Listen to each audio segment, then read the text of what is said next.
Hi guys, it's Angie with Fun Endeavors Tie-Dye Lab. Today let's make a geode gravity ice dye.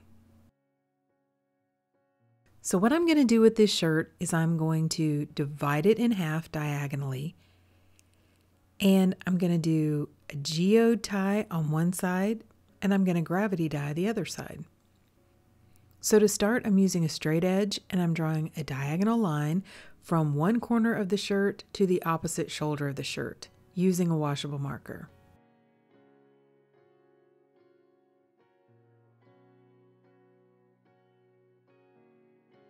Now I'm going to fan fold this line and I'm going to tie it with some sinew. I want there to be a definite line between the gravity dye part and the geode part.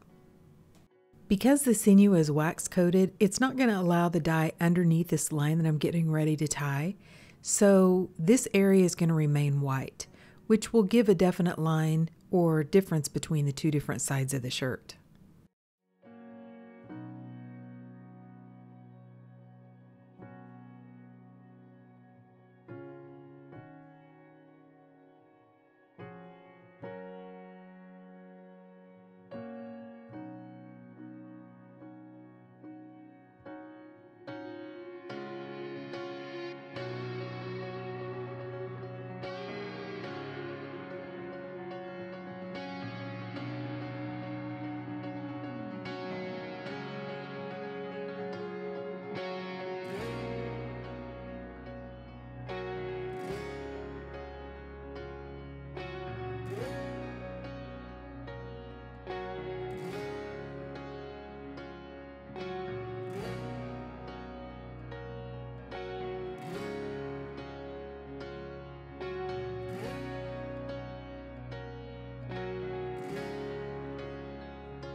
Okay, so now it's time to tie the geodes on the shirt.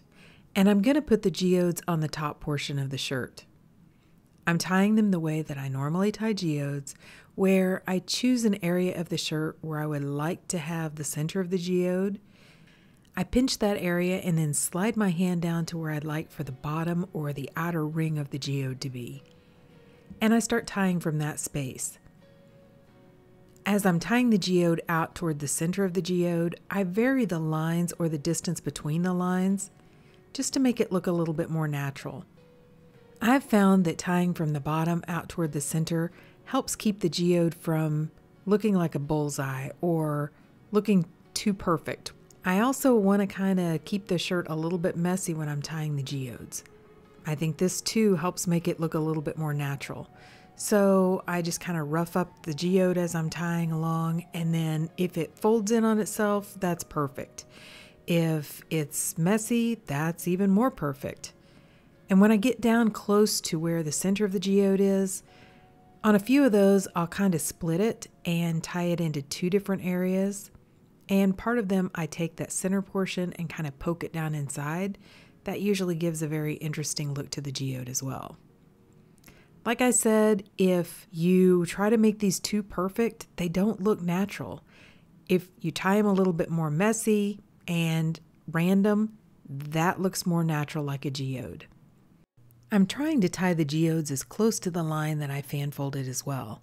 I know it's a little bit more difficult since that fabric is a little bunched up in that area, but I'm going to give it a try.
After I have as many geodes on the shirt as I can get, I'm going to take the sinew and go in between the geodes in kind of the blank space and add just a few sinew lines. This will give a little bit of extra detail and interest to that area, and it will also help flatten the geodes just a little bit and make applying the dye a little easier. Okay, so if you watch a lot of my videos, you know one of my #1 rules is I don't apply dye to geodes until they're totally dry. But I'm going to violate that rule with this shirt. I'm going to muck dye the geode, and I want to go ahead and gravity dye the rest of the shirt. So I let the shirt dry out overnight, but it's not totally dry. By the way, if you want some more information about why I do this, I have a tie-dye blog out on my website, and there's a link below in the description for this video to my website. I discuss the reason why I usually allow thick folds like geodes and mandalas to dry out before I apply the dye. The setup that I'm using for this shirt is I have a metal shelving unit, and I've placed a container, a plastic container, on the shelving unit and put the geode portion of the shirt inside of the plastic container. Then I have another plastic dishpan on the second shelf of this shelving unit where the shirt is hanging over the edge of the container. That's going to catch any of the runoff. The bottom portion of the shirt is what you see hanging over the edge. That's the part that I'm going to gravity dye.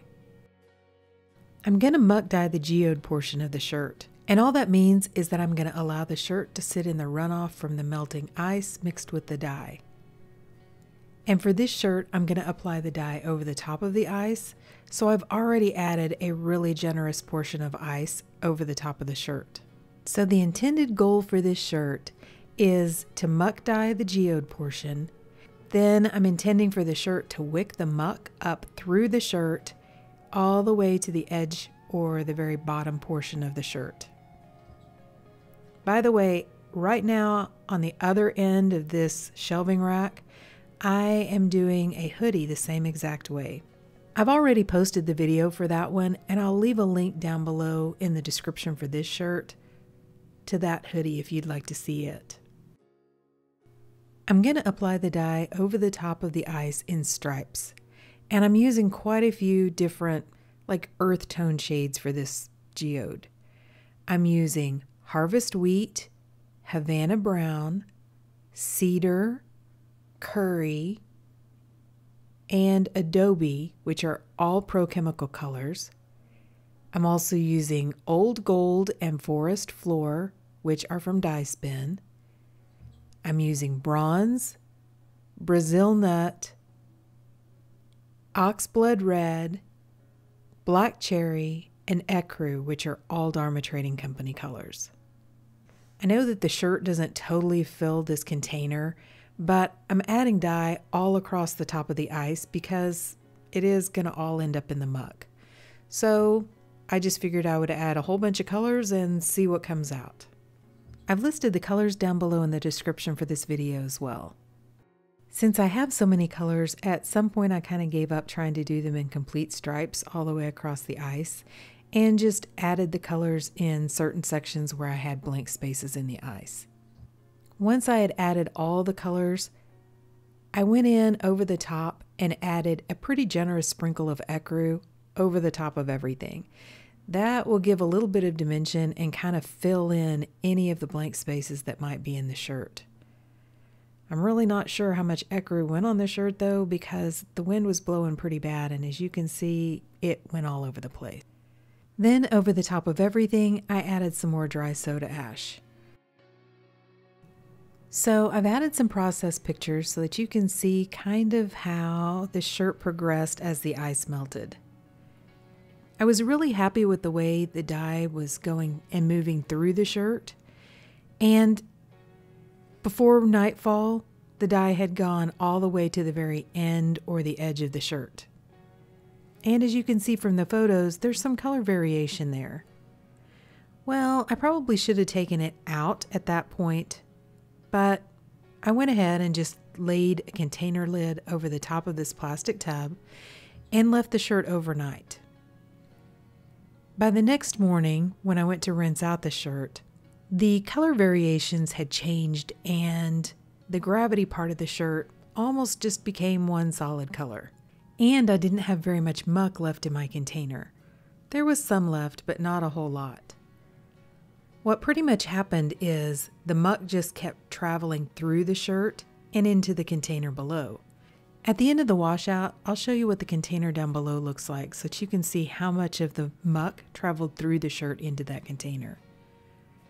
Remember, the muck from the container up on the top of the shelf that the shirt was actually sitting in had no way to get down to the bottom unless it traveled through the shirt. Okay, so I rinsed the shirt like normal. I started rinsing it in cold water to rinse out the soda ash. And then I untied the shirt and gradually warmed the water up to hot and continued rinsing to rinse out any of the excess dye that didn't bond with the fabric. Right now you can see the bottom portion is really dark. I was a little bit concerned that the whole entire shirt was just going to be really, really dark. But I've definitely learned to never judge what a shirt's going to look like until it's been rinsed really well and has gone through the washer and dryer. Because some of the shirts that are some of my favorites started out looking really dark like this. But because there is so much excess dye in this shirt, after I have it untied, I'm going to go ahead and run some really hot water in a container, put a little bit of Blue Dawn dish detergent in that container, and allow the shirt to soak. I'm going to change out the water in the container when it cools off and continue that soaking process until the water is almost clear. That'll help keep me from just having to rinse for a really long time.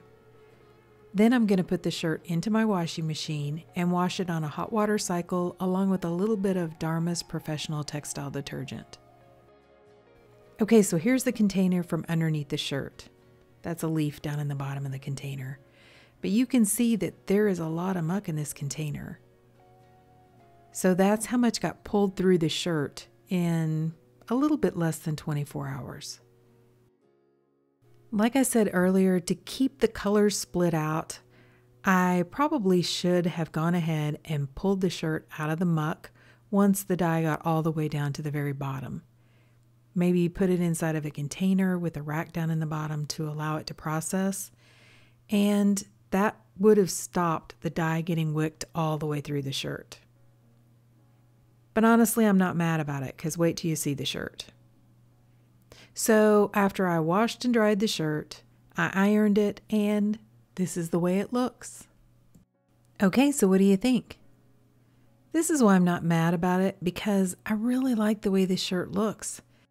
There aren't all of the different color variations toward the very edge of the shirt. I mean, there are, but there aren't large chunks of different colors like there was in the shirt before I went ahead and left it overnight. It's pretty much one color with various different streaks of color going through the shirt, and I think that looks beautiful. I also really like that very first line that I fan folded.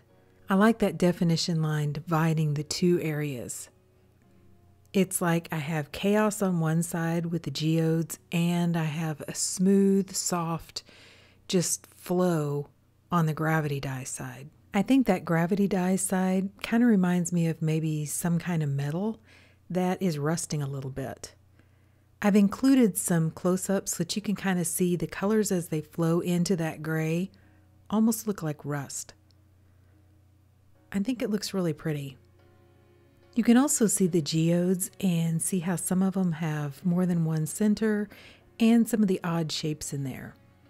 I think all the colors work really well together. I didn't get as much definition of color up in the geode portion as I was expecting, but I still think it looks really pretty.